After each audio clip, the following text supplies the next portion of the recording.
혹시 저를 기억하십니까? 일회충신교회 2년 5개월 만에 방문을 했습니다. 오고 싶지 않아서 안 온 것이 아니라 코로나 때문에 길이 막혀서 오지 못하고 있다가 2년 5개월 만에 이렇게 오게 되었습니다. 얼마나 기쁜 일인지 모르겠습니다.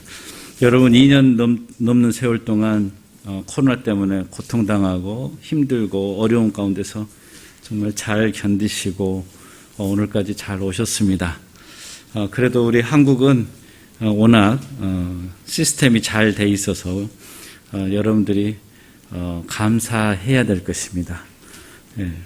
외국에서 이렇게 한국을 바라볼 때는 그저 부럽기 그지없습니다.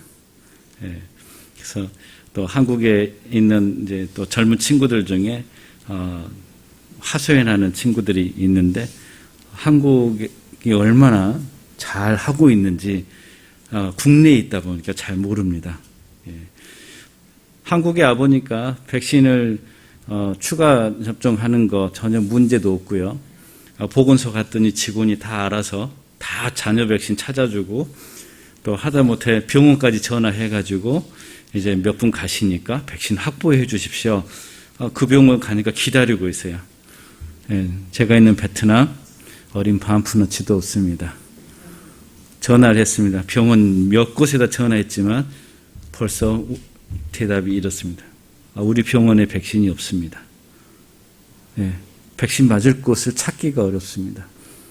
1차, 2차 할 때도 마찬가지입니다. 베트남 사람들은 자국민이니까 잘 찾아서 맞고 그러지만 외국인들은 정보가 없습니다. 그래서 한인들 이 네트워크에서 어디에서 백신 접종합니다. 광고가 뜨면 그걸 찾아갑니다. 저는 이제 그 기저질환자이기 때문에 일반 센터에서는 맞지 못하고 병원에서 맞아야 되는데 제 아내 같은 경우 접종해야 된다고 이제 찾았죠. 찾을 수가 없어요. 그래서 광고를 보고 갔습니다. 3시간 넘도록 그 뜨거운 길에 쭉 줄을 서 있습니다. 아무리 기다려도 줄이 줄지 않습니다.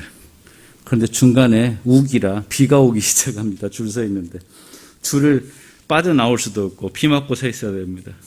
그래서 겨우 이제 줄이 줄어들어서 이제 입구에 도달했는데 베트남 공무원들이 이제 다 확인합니다. 서류들을.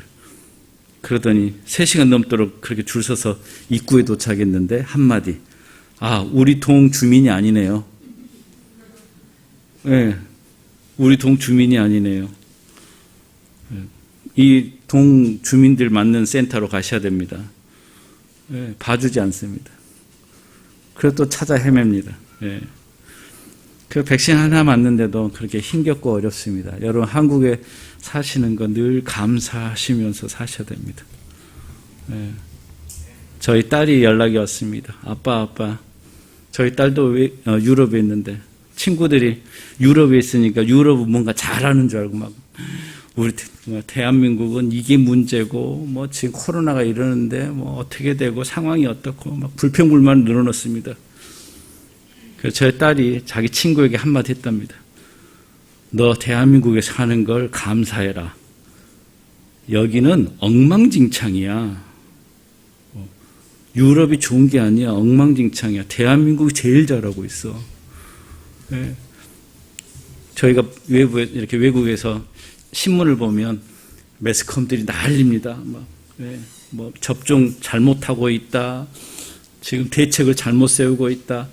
2년 세월 동안 정말 시끄럽지 않습니까?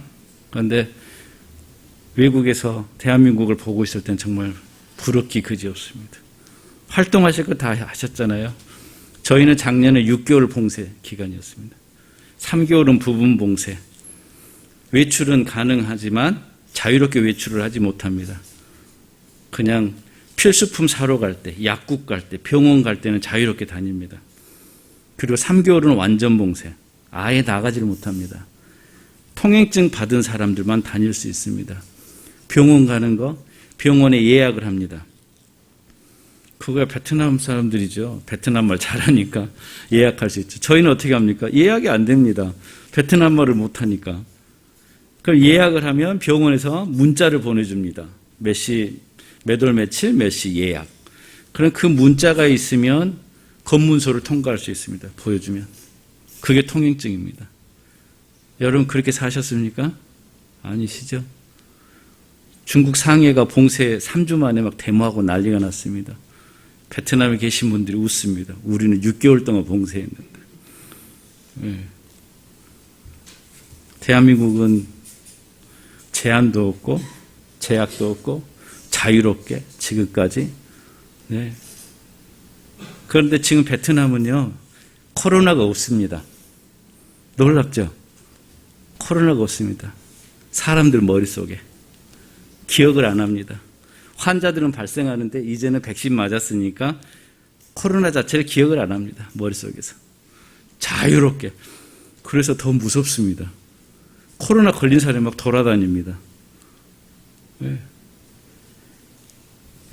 우리가 이 좋은 나라에 사는 거 국내에 있으면 잘 모릅니다. 우리가 감사할 제목입니다. 영국의 극작가 섹스피어의 말 가운데 이것, 내모할 줄 모르는 자식을 갖는다는 것은 뱀에게 물리는 것보다 더 아픈 일이다. 그렇습니다. 그 내모에 들어가는 말은 무엇이겠습니까? 감사입니다. 감사할 줄 모르는 자식을 갖는다는 것, 뱀에게 물리는 것보다 더 아픈 일이다. 우리 하나님 아버지의 마음이 아프실까요? 안 아프실까요? 하나님 마음이 가장 아플 때가 언제일까요? 하나님의 자녀인 우리들이 감사할 줄 모를 때. 우리가 출애굽기 읽어보시면 우리가 분통 터지잖아요. 아니 하나님이 구원해 주셨는데 아니 이스라엘 사람들 이게 뭐야? 왜 이렇게 불평불만이야?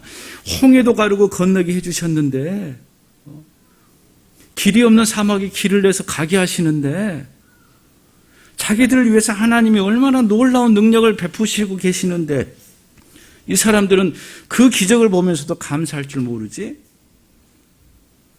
막 속이 끓잖아요. 그런데 출애굽기 읽다 가만히 생각해 보니까 그 광야길을 가고 있는 그 사람들이 바로 저희였다는 거죠. 하나님 얼마나 마음 아프겠어요. 이렇게 좋은데, 좋은 일이 많고 이렇게 귀한 은혜를 받는데 왜 우리는 감사하지 못할까? 우리 눈에 비친 세상은 어떻습니까? 감사할 일이 정말 없어요. 매스컴에 나오는 이 소식들만 들어도 머리꼴채가 아픕니다. 우리 맥주 감사주일이 있는 지금 이 시기가 맥주 한다는 게 보리 추수한다는 게 여러분 바로 이 앞전 시기가 어떤 시기입니까? 지금은 우리는 기억을 못합니다. 그러나 옛 어른들은 바로 이 맥주하는 보리 추수하기 직전이죠. 보릿고개 가장 고통스러운 기간 아닙니까? 그러나 지금은 없습니다. 이거 하나만 해도 우리는 참 감사할 일이죠. 그런데 세상에서 들려오는 소리들은, 소식들은 우리가 살만 나는 그런 소식들이 없습니다. 감사할 일이 참 적습니다. 2년 동안 코로나 때문에 고통당하고요. 이제 좀 잠잠해질까 했더니 전쟁이 터져서 먼 나라 전쟁이구나 했더니 웬걸요? 시간이 가면 갈수록 우리에게 고통이 찾아옵니다. 유가가 폭등하고 물가가 상승하고 갑자기 우리하고는 전혀 상관없는 듯 보였던 원자재가 수입이 안 돼서 생산들이 멈추고요. 공장들이 가동이 멈추고요. 그랬더니 공장에서 일하는 노동자들이 월급을 제대로 못 받고요. 수출해야 되는데 항로들이 막혀서 자꾸 배가 지연되고요. 비행기가 뜨지 않고요. 전 세계 사람들이 고통을 당하고 있습니다. 몇 해째는 어떻습니까? 지진으로 인해서 자연재해인가 보다 했더니 그 지진으로 인해서 일본 원자력 발전소에 피해가 가서 방사능 문제가 심각해져서 전 세계인들이 긴장을 하고 특히 태평양 연안에 있는 국가들이 바짝 긴장하고 일본에게 제발 그 물을 내보내지 말라고. 일본은 내보내겠다.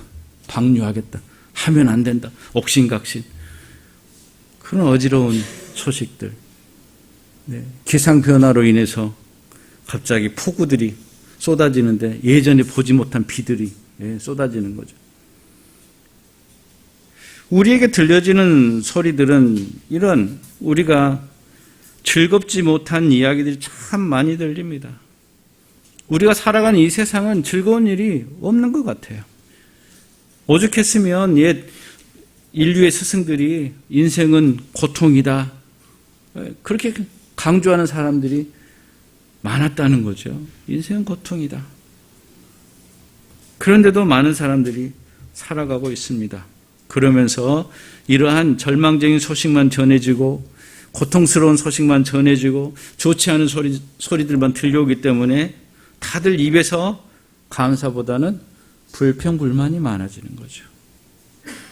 여러분 어떻습니까? 여러분은 감사의 삶을 많이 사십니까? 아니면 세상 사람들이 살아가는 것처럼 점점 닮아가서 불평불만이 더 많으십니까? 그런데 오늘 데살로니가에 있는 성도들을 향해서 사도 바울은 범사에 감사하라. 다시 말해서 모든 일에 감사하라 그랬어요. 모든 일에. 모든 일에 감사하라는데 영어 성경을 보면 모든 상황에 감사하라 이렇게 됐어요. 모든 상황. 모든 상황에 모든 일에 감사하라. 여러분은 이 말씀처럼 하실 수 있습니까? 모든 일에. 모든 일에 감사한다는 게 어떤 상황입니까? 내가 병으로 인해서 고통당하고 고통 가운데 빠져 있는데 그때 내가 이렇게 병 걸려서 고통당하는 거 하나님께 감사합니다. 이렇게 해야 되는 거예요. 내가 어떤 사람에게 속아서 한 5천만 원 사기당해서 아주 경제적으로 큰 고통 가운데 빠졌는데 그 일을 하나님께 감사합니다. 이렇게까지 해야 모든 일에 감사하는 거죠. 모든 순간에. 그런데 우리 삶, 일상생활에서 지하철만 한 대 놓쳐도 어떻습니까? 입에서 좋지 않은 소리가 뜨거운 입김이 나오죠. 하면서 저거 탔어야 되는데. 감사는 참 쉽게 나오지 않는데 그러한 감정적인 소리들은 쉽게 내뱉는단 말이죠. 과연 우리는 이 말씀대로 모든 일에 감사하며 살 수 있을까? 모든 일에. 여러분, 우리가 감사해야 될 때가 언제일 것 같습니까? 모든 상황에 감사해야 되기 때문에 항상 우리는 감사하고 살아야 돼요. 항상. 넘어져도 감사하고, 승리해도 감사하고, 성공해도 감사하고, 실패해도 감사하고, 모든 상황에 감사해야 됩니다. 왜 그렇습니까? 우리 인생은 우리 혼자만 가는 것이 아니죠. 하나님이 인도해 가신단 말이죠. 하나님 우리와 함께 가신단 말이죠. 성공해야 될 상황이기 때문에 우리에게 성공할 수 있도록 하나님이 인도해 주시고 우리가 이 고비에서 실패를 해야만 하기 때문에 하나님이 그 실패를 하도록 우리에게 허락하신다고요. 그런데 우리는 그 상황에서 우리의 능력이 먼 미래까지 볼 수 없기 때문에 바로 그 눈앞의 상황에서는 그것이 이해가 되지 않습니다. 저는 바둑을 두지는 못하는데요. 이 프로 기사들이 바둑 두는 거 보는 건 좋아해요. 그 바둑 두는 걸 보다 보면 아니 왜 저 시점에 저렇게 엉뚱한 데다가 돌을 하나 놓지? 이해가 안 됩니다. 그런데 그 해설자들이 막 해설하잖아요. 대부분 맞지만 어떤 경우에는 그 시합을 하고 있는 프로 기사가 두는 이유가 해설자들이 전혀 생각 못한 이유 때문에 거기다 두는 경우가 있어요. 경기 딱 그 모든 바둑이 끝나고 나서 보면 깜짝 놀라요. 우와, 저래서 고수구나. 벌써 수십 수를 앞서 내다보고 거기다가 돌을 하나 딱 놓는 거예요. 그런데 왜 놨는지 상대방이 이유를 알면 실패지만 해설자도 그 이유를 모르는 돌이란 말이죠. 그럼 상대방도 역시 모른다는 거죠. 그러면 그 바둑에서 이깁니다. 그러면 이제 이 시합이 끝나고 나면 해설자가 여기다 한 점 든 게 바로 묘수입니다. 딱 이렇게 이야기합니다. 우리의 능력은 바둑 프로기사만큼이 안 되는 것 같아요. 인생에서. 몇 수 앞을 내다볼 수가 없기 때문에 지금 우리가 당하고 있는 그 상황에서 우리는 하나님께 불평불만을. 이스라엘 백성들이 40년 광야의 길을 가면서 하나님 왜 우리가 이런 길을 가야 됩니까? 길도 없는 이 사막에서 먹을 것도 없는 이 광야에서 우리가 왜 이 고통을 당해야 됩니까? 라고 하나님께 불평불만을 했단 말이죠. 그래서 그들의 입에서 나온 소리 가운데 가장 엉뚱한 소리가 무엇입니까? 차라리 이집트에 그대로 살았더라면 더 좋았을 걸. 그런데 이집트에 살 때 그들이 뭘 했습니까? 하나님 우리를 구원해 주소서 하면서 울부짖었지 않습니까? 그들이 울부짖었다는 걸 기억을 못해요. 광야 가운데서 하나님 은혜 가운데 있으면서 감사하지 못하고 그 울부짖었던 기억을 하지 못하고 광야의 길에서 그들은 계속해서 불평, 불만. 만약에 이스라엘 백성들이 광야에서 감사에 감사를 하며 그 광야길을 걸어갔더라면 어떤 역사가 벌어졌을까? 그런 생각을 가끔 해보기도 합니다. 그렇지만 우리 상황에, 우리 인생에 닥친 그 사건들, 그 실패, 그 성공, 그 고통, 그 쓰라림, 그 순간에 닥쳤던 그 모든 것들이 그 상황 속에서는 이해하지 못하지만 시간이 흘러 과거가 된 이후에 그 과거를 되돌아볼 때 우리는 마음속에 하나님께 죄송하고 창피하기도 하고 감탄도 하고 그때 그래서 하나님께서 내게 저 고통을 주셨구나. 고통당할 때는 몰랐는데 시간이 지나서 돌이켜보니 그 고통으로 인해서 나의 신앙이 더 단단해지고 내가 더 성숙해지고 더 성장한 모습으로 변했다는 것을 깨달으면서 하나님이 나를 이렇게 만들기 위해서 그 길을 걷게 하셨구나. 성경의 인물 가운데 제가 좋아하는 인물 가운데 한 분이 요셉이에요. 요셉은 어렸을 때 꿈을 꿨어요. 하나님이 주신 그 비전을 봤어요. 그게 무슨 꿈인지 본인은 몰랐어요. 그런데 형들이 그 꿈을 해몽해 줬어요. 형들이 어떻게 해몽해 줍니까? 네가 우리의 왕이 되고자 하느냐 이랬어요. 형들이 화를 내면서. 요셉의 꿈 이야기를 들으면서 네가 우리의 왕이 되고자 하느냐. 꿈 내용은 이것이죠. 형들이 요셉에게 큰 절을 하고 그 다음 두 번째 꿈은 아버지 어머니까지 요셉 앞에서 큰 절을 하는 꿈이에요. 꿈의 내용이. 그래서 형들이 화를 냈어요. 네가 우리의 왕이 되고자 하느냐 하면서. 그게 하나님이 주신 비전이에요. 요셉을 왕이 되게 하겠다는. 왕과 같은 존재가 되게 하겠다는 게 하나님의 계획이에요. 그런데 그것을 요셉은 마음속에 간직하고 있었어요. 자, 왕이 되려면 어떻게 됩니까? 최소한 좋은 학교, 좋은 대학, 그리고 정치적인 역량을 키우고 많은 정치적인 세력을 키우고 입지를 다지고 그러면서 올라서고 계속 해서 올라가야죠. 그래야 왕이 되죠. 그렇죠? 고대 사회니까 최소한 이 무술이 뛰어나서 장군이 된다든지 해서 그런 힘을 가지고서 올라서야죠. 그게 왕이 되는 길입니다. 그런데 요셉의 인생은 어떻습니까? 하나님은 요셉에게 왕과 같은 존재가 되는 비전을 주셨는데 요셉의 인생길은 첫 번째, 형들에게 죽임을 당할 뻔하다가 어딘가 부러지고 꺾이고 몸에 큰 상처를 입고 그 다음에 노예로 팔려갔어요. 노예가 됐어요. 한번 노예의 낙인이 찍히면 어떻게 됩니까? 회복됩니까? 아니요. 회복되기 어려워요. 거의 불가능합니다. 노예로 팔려갔어요. 노예로 팔려간 다음에 요셉이 어떤 인생길을 갑니까? 노예로 팔려갔다가 다시 성공합니까? 아니요. 하나님 주신 꿈과 반대 방향으로 가는 게 요셉의 인생이에요. 왕 같은 존재가 되는 길을 하고는 점점 멀어지는 거예요. 그럼 우리 같으면 어떻게 했습니까? 이 성미 급한 우리 한국 사람이 우리는 조급해가지고 못 참아요. 하나님 이게 뭡니까?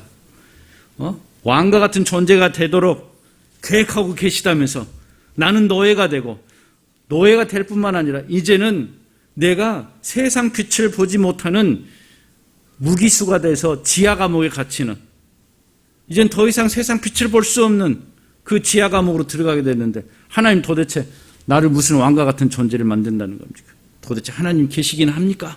하고 막 우리는 쏟아냈을 거예요. 그러나 요셉은 그 모든 길들을 묵묵히 갑니다. 마음속에 간직하고 기억하면서. 그리고 그가 늘 가는 곳에서 그는 최선을 다해서 살아갑니다. 노예 시절에는 노예로서 열심히, 죄수일 때는 죄수로서 열심히, 그냥 그 인생 그 순간순간 모든 순간을 묵묵하게 최선을 다해 살아갑니다. 결과는 무엇입니까? 여러분 잘 아시듯이 요셉은 왕과 같은 존재가 됐습니다. 그 당시에 가장 초강대국인 이집트의 통치자가 되었습니다. 이집트의 황제 파라오가 요셉에게 모든 권력을 이양하고 위임했어요. 그리고 통치하도록 다 섭정으로서 맡겼어요. 그래서 이집트를 통치합니다. 왕과 같은 존재가 되었습니다. 하나님이 보여주신 꿈대로 형들이 와서 요셉에게 머리를 조아리며 큰절을 했습니다. 그 꿈이 이루어졌습니다. 성경은 말하고 있지 않지만 요셉이 하나님 주신 꿈을 마음속에 간직하고 기억하고 살아갔다는 것은 그는 그 인생의 순간순간 하나님을 의지하고 하나님 주신 그 상황에 감사하며 갔을 것입니다. 우리가 잘 알고 있는 말이 있죠. 이래도 감사, 저래도 감사. 범사에 감사한다는 것이 그거죠.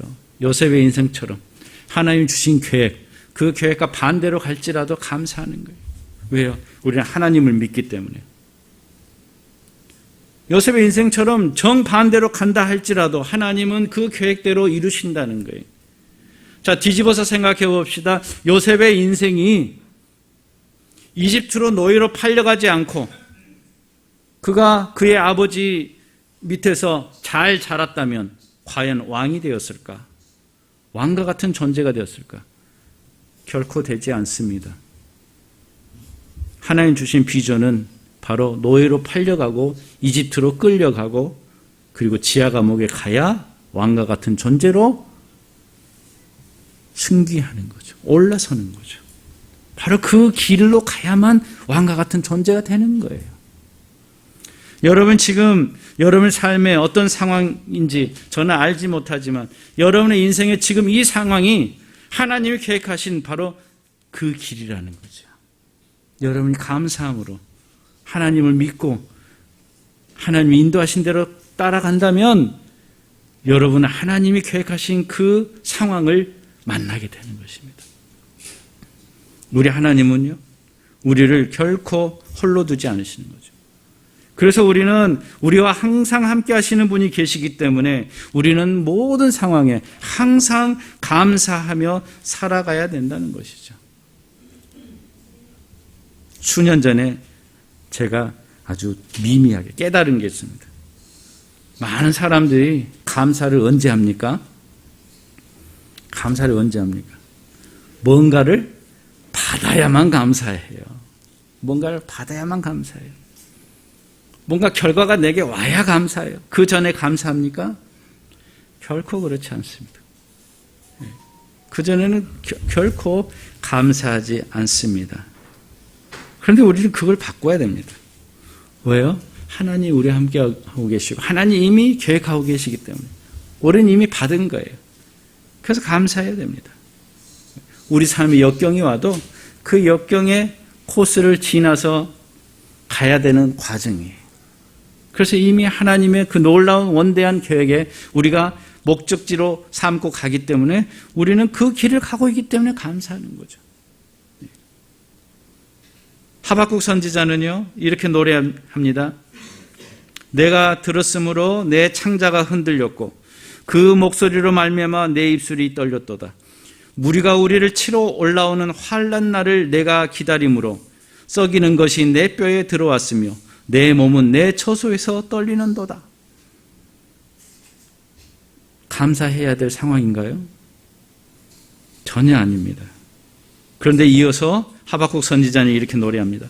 비록 무화과 나무가 무성하지 못하며 포도나무에 열매가 없으며 감람나무에 소출이 없으며 밭에 먹을 것이 없으며 우리의 양이 없으며 외양간에 소가 없을지라도 나는 여호와로 말미암아 즐거워하며 나의 구원의 하나님으로 말미암아 기뻐하리로다. 아멘. 이 기뻐한다는 게 찬양이고 바로 이 말이 감사라는 말이거든요. 하나님이 함께 하시는 것. 모든 것이 없을지라도 이런 감사하지 못할 상황일지라도 하나님이 함께 하심으로 나는 감사한다. 우리는 왜 감사하지 못할까요? 우리가 감사 생활을 못하는 가장 큰 이유는 우리 욕심 때문에 그래요. 욕심 때문에.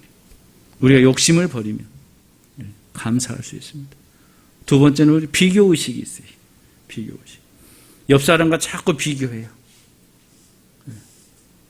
옆 사람이 가진 것은 보이는데 갖지 못하는 건 안 보여요. 내가 가진 것은 안 보이는데 내가 갖지 못한 건 또 잘 보여요. 그래서 늘 비교의식 해보니까 나는 맨날 없어요. 옆 사람은 모든 게 있는데.